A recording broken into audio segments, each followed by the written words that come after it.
ಸ್ನೇಹಿತರೆ, ಭಾರತದ ರಕ್ಷಣಾ ವ್ಯವಸ್ಥೆಯ ಬಗ್ಗೆ ನಿಮ್ಗೆಲ್ಲ ಗೊತ್ತಿದೆ. ವಾಯುಸೇನೆ, ಭೂಸೇನೆ, ನೌಕಾದಳ ಹಾಗೂ ಪೊಲೀಸರು ತಮ್ಮ ಕಣ್ಣಿಗೆ ಎಣ್ಣೆ ಬಿಟ್ಟುಕೊಂಡು ನಮ್ಮನ್ನೆಲ್ಲ ಕಾಯುತ್ತಿದ್ದಾರೆ. ಅವರ ತ್ಯಾಗ, ಬಲಿದಾನದಿಂದಲೇ ನಾವು ನೀವೆಲ್ಲ ಇಂದು ನೆಮ್ಮದಿಯ ನಿದ್ದೆ ಮಾಡುತ್ತಿದ್ದೇವೆ. ಸ್ನೇಹಿತರೆ, ನಾವಿವತ್ತು ನಿಮ್ಗೆ ಗೊತ್ತಿರದ ವಿಶೇಷ ಸೇನೆಗಳ ಬಗ್ಗೆ ತೋರಿಸ್ತೀವಿ ನೋಡಿ. ಮೊದಲನೆಯದು ಗರುಡ ಕಮಾಂಡೋ ಫೋರ್ಸ್. 2004ರಲ್ಲಿ ಭಾರತೀಯ ವಾಯುಸೇನೆ ತನ್ನ ಏರ್ಬೇಸ್ನ ರಕ್ಷಣೆಗಾಗಿ ಈ ಸೇನಾಪಡೆಯನ್ನು ಸ್ಥಾಪನೆ ಮಾಡಿತ್ತು. ಸುಮಾರು 2000 ಸಿಬ್ಬಂದಿಯನ್ನು ಹೊಂದಿದೆ ಈ ಸೇನಾಪಡೆ. ಏರ್ಫೀಲ್ಡ್ ವಶಪಡಿಸಿಕೊಳ್ಳುವಿಕೆ, ವಿಶೇಷ ವಿಚಕ್ಷಣ, ವಾಯುಗಾಮಿ ಕಾರ್ಯಾಚರಣೆಗಳು, ವಾಯು ಆಕ್ರಮಣ, ವಿಶೇಷ ಕಾರ್ಯಾಚರಣೆಗಳ ಯುದ್ಧ ಶೋಧನೆಗಳಲ್ಲಿ ಈ ವಿಶೇಷ ತಂಡ ಪಾಲ್ಗೊಳ್ಳುತ್ತೆ.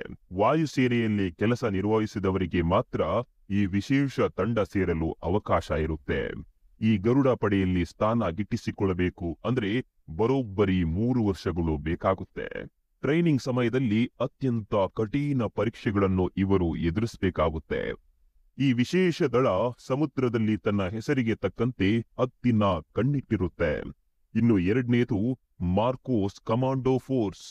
ಈ ತಂಡದ ಬಗ್ಗೆ ಹೇಳೋಕೆ ತುಂಬಾನೇ ಇದೆ. ಅದರ ಬಗ್ಗೆ ಇನ್ನೊಂದಿನ ಡೀಟೇಲ್ ಆಗಿ ತೋರಿಸ್ತೀವಿ. ಈಗ ಸದ್ಯಕ್ಕೆ ಸಂಕ್ಷಿಪ್ತವಾಗಿ ತೋರಿಸ್ತೀವಿ ನೋಡಿ. ಈ ಪಡೆ ಶತ್ರುಗಳ ಎದೆ ನಡಗಿಸುತ್ತೆ. ಇದ್ರ ಹೆಸರು ಕೇಳಿದ್ರೇನೆ ಶತ್ರುಗಳು ಗಡಗಡ ಅಂತ ನಡುಕ್ತಾರೆ. 1987ರಲ್ಲಿ ರಚನೆಯಾದ ಈ ಕಮಾಂಡೋ ಪಡೆಯನ್ನು ಆರಂಭದಲ್ಲಿ ಮೆರೈನ್ ಕಮಾಂಡೋಸ್ ಅಂತ ಕರೆಯಲಾಗ್ತಿತ್ತು. ಆದರೆ ಇತ್ತೀಚೆಗೆ ಇದನ್ನು ಮಾರ್ಕೋಸ್ ಅಂತ ಕರೆಯಲಾಗುತ್ತೆ. ಈ ಕಮಾಂಡೋ ಜೊತೆ ಉಗ್ರರು ಸೆಣಸಾಡೋಕೆ ಸಾಧ್ಯನೇ ಇಲ್ಲ. ಯಾಕಂದ್ರೆ ಇವರು ಬಲಶಾಲಿ ಮಾತ್ರವಲ್ಲದೆ ತುಂಬಾನೇ ಬ್ರಿಲಿಯಂಟ್. ಕಣ್ಣು ಮಿಟಿಕ್ಸೋದೊಳಗೆ ಶತ್ರುಗಳನ್ನು ಯಮಲೋಕಕ್ಕೆ ಅಟ್ಟಿಸುವ ಸಾಮರ್ಥ್ಯ ಈ ಕಮಾಂಡೋಕ್ಕಿದೆ. ಪ್ರಿಯ ವೀಕ್ಷಕರೇ, ನಿಮ್ಗೊತ್ತಿರ್ಲಿ, ಮಾರ್ಕೋಸ್ನಲ್ಲಿ ಆಯ್ಕೆಯಾಗ್ಬೇಕಂದ್ರೆ ಅಷ್ಟೇ ಕಷ್ಟ ಕೂಡ ಇದೆ. ಸೆಲೆಕ್ಟ್ ಆದ ಬಳಿಕ ಯಾವುದೇ ಕಾರಣಕ್ಕೂ ಆ ಯೋಧ ತಾನು ಮಾರ್ಕೋಸ್ ಕಮಾಂಡೋ ಅಂತ ಎಲ್ಲಿಯೂ ಕೂಡ ಬಹಿರಂಗ ಪಡಿಸುವಂತಿಲ್ಲ. ಅದಲ್ಲದೆ ತನ್ನ ಮನೆಯವರಿಗೂ ಕೂಡ ಈ ಬಗ್ಗೆ ತಿಳಿಸುವಂತಿಲ್ಲ. ಕರ್ತವ್ಯ ನಿರತ ಕಮಾಂಡೋ ತನ್ನ ಗುರುತು, ಪರಿಚಯ, ಚಹರೆಗಳನ್ನು ತೋರಿಸುವಂತೆಯೂ ಇಲ್ಲ. ಕೇವಲ ದೈಹಿಕ ಕ್ಷಮತೆ ಮಾತ್ರವಲ್ಲದೆ ಆತ ಚಾಣಾಕ್ಷ ಗೂಢಚಾರನೂ ಆಗಿರಬೇಕು. ತುರ್ತು ಸಂದರ್ಭದಲ್ಲಿ ಆತ ವಿವಿಧ ಯಂತ್ರ ವಾಹನಗಳ ಚಾಲನೆ ಮಾಡಬೇಕು. ಸ್ಫೋಟಕಗಳ ತಜ್ಞನಾಗಿರಬೇಕು. ಇಷ್ಟನ್ನು ಅರೆದು ಕುಡಿದವನು ಮಾತ್ರ ಮಾರ್ಕೋಸ್ ಅಂತ ಎನಿಸಿಕೊಳ್ತಾನೆ. ನೌಕಾಪಡೆಯಲ್ಲಿ ಇಂಥ 2000 ಮಾರ್ಕೋಸ್ ಕಮಾಂಡೋಗಳು ಇದ್ದಾರೆ ಅನ್ನೋದು ವಿಶೇಷ. ಸೇನಾಪಡೆಗಳ ಉಳಿದ ಕಮಾಂಡೋಗಳು ದೇಶದ ಅಸ್ತ್ರವಾದ್ರೆ ಮಾರ್ಕೋಸ್ ಬ್ರಹ್ಮಾಸ್ತ್ರ. ಇನ್ನು ಕೋಬ್ರಾ ಕಮಾಂಡೋ ಫೋರ್ಸ್ ಭಾರತದಲ್ಲಿ ನಕ್ಸಲಿಸಂ ಅನ್ನು ಎದುರಿಸಲು ರಚನೆಯಾದ ಫೋರ್ಸ್ ಇದು ಕೆಲವು ಭಾರತೀಯ ವಿಶೇಷ ಪಡೆಗಳಲ್ಲಿ ಒಂದಾಗಿದೆ. ಇದು ಜಗತ್ತಿನ ಬಲಿಷ್ಠ ಪ್ಯಾರಾಮಿಲಿಟರಿ ಪಡೆಗಳಲ್ಲಿ ಒಂದು.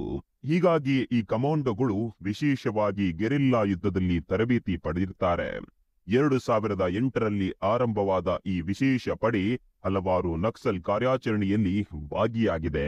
ಅಷ್ಟೇ ಯಾಕೆ, ಕೆಲವೊಂದು ಕಡೆ ನಕ್ಸಲ್ ಚಟುವಟಿಕೆಯನ್ನು ಬೇರು ಸಮೇತ ಕಿತ್ತು ಬಿಸಾಕಿದೆ. ಇನ್ನು ಪ್ಯಾರಾ ಕಮಾಂಡೋ ಫೋರ್ಸ್, ಈ ತಂಡದ ಸಾಹಸಗಾಥೆ ತುಂಬಾನೇ ಇದೆ. ಇದರ ಬಗ್ಗೆಯೂ ಇನ್ನೊಂದು ದಿನ ಹೇಳ್ತೀವಿ. ಈ ಪ್ಯಾರಾ ಕಮಾಂಡೋ ಪಡೆಯನ್ನು 1966ರಲ್ಲಿ ಸ್ಥಾಪಿಸಲಾಯಿತು.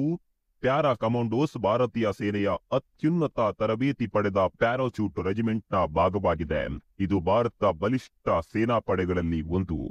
ಈ ಕಮಾಂಡೋಗಳು ಎಲ್ಲದಕ್ಕೂ ರೆಡಿ ಇರ್ತಾರೆ. ವಿಶೇಷ ಕಾರ್ಯಾಚರಣೆಗಳಲ್ಲಿ ಈ ಪಡೆಯನ್ನು ಉಪಯೋಗಿಸಲಾಗುತ್ತೆ. ಅದು ದೇಶದಲ್ಲೇ ಇರ್ಲಿ, ವಿದೇಶಗಳಲ್ಲೇ ಇರ್ಲಿ, ಈ ಪಡೆ ಯಾವುದಕ್ಕೂ ರೆಡಿ ಇರುತ್ತೆ. ಶತ್ರುಗಳ ಗುಹೆಯ ಒಳಗೆ ನುಗ್ಗಿ ಬೇಟೆಯಾಡೋದ್ರಲ್ಲಿ ಈ ವಿಶೇಷ ಪಡೆ ಎತ್ತಿದ ಕೈ.